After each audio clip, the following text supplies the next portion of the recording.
તો આપણે હવે જોવાનું છે કે એમઆર અને વીપી ટેસ્ટ આપણે કેવી રીતે કરી શકીએ, બરાબર? તો સૌથી પહેલા એમઆર અને વીપી આપણે જે મીડિયામાં કરીએ છીએ એનું નામ છે ગ્લુકોઝ ફોસ્ફેટ ગ્રોથ.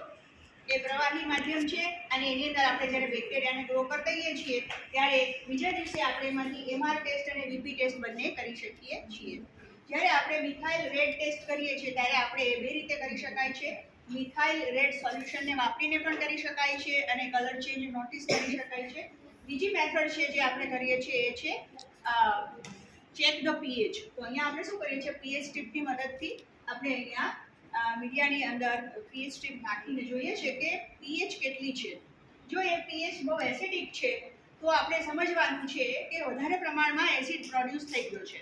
મીન્સ કે ગ્લુકોઝ જે છે એનું ફર્મેન્ટેશન આ બેક્ટેરિયાએ એનું ડિગ્રેડેશન બહુ ફાસ્ટ કરેલું છે. ખ્યાલ આવે છે? એટલા માટે આપણને ઇન્ટરમીડિયેટ પ્રોડક્ટ્સ કોઈ દેખાતી નથી, બરાબર? અને અહીંયા આપણને સીધા એસિડ્સ બનેલા જે એન્ડ પ્રોડક્ટ્સ છે એ સીધી આપણને ડાયરેક્ટલી મળી આવે છે. ઓકે, તો જ્યારે ગ્લુકોઝનું કોઈ પણ બેક્ટેરિયા બહુ ફાસ્ટ યુટિલાઇઝેશન કરતા હોય ત્યારે આપણને આ એમઆર ટેસ્ટ છે એ પોઝિટિવ મળે છે.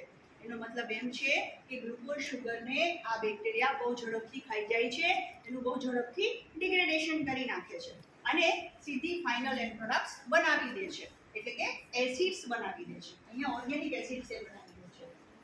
ઓકે, તો આવા બેક્ટેરિયા કયા છે? તો કે ઇશ્ચેરિચિયા જીનસ છે. આપણે અહીંયા એક્ઝામ્પલ લખીએ ઇકોલી. તો ઇકોલી છે એ આપણને કાયમ એમઆર ટેસ્ટ પોઝિટિવ આપે છે. હવે આપણે વોજસ પ્રોસ્કર્સ ટેસ્ટ એટલે કે વીપી ટેસ્ટની વાત કરીએ તો વીપી ટેસ્ટની અંદર એવું થાય છે કે ગ્લુકોઝ છે એ ધીમે ડિગ્રેડ થાય છે. એટલે એના જે ઇન્ટરમીડિયેટ પ્રોડક્ટ્સ હોય એ પણ પ્રોડ્યુસ થયેલા આપણને જોવા મળે છે. ગ્લુકોઝનું યુટિલાઇઝેશન કરીને બેક્ટેરિયા એસિટાઇલ મિથાઇલ કાર્બિનોલ નામનો પદાર્થ બનાવે છે.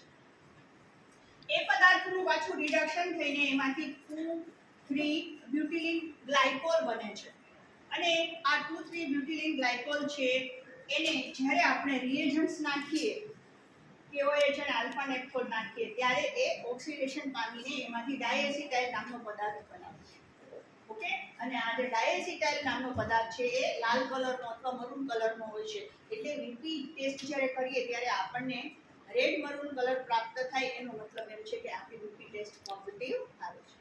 વીપી ટેસ્ટ પોઝિટિવ કયા બેક્ટેરિયામાં આવે છે? તો કે ક્લેપ્સિલા અને એન્ટેરોબેક્ટર જીનસના જે બેક્ટેરિયા છે, જે સ્પીસીસ છે એમાં આપણને આ ટેસ્ટ પોઝિટિવ મળે છે. બીજી એક અગત્યની વાત કે જ્યારે પણ આપણે જીપીપી કરીએ છીએ અને એમઆર અને વીપી કરીએ છીએ ત્યારે અહીંયા આપણે માત્ર અને માત્ર ગ્લુકોઝ ફર્મેન્ટેશનનું કામ ચેક કરીએ છીએ. ગ્લુકોઝ ફર્મેન્ટેશન કેવી રીતે થાય છે, બરાબર?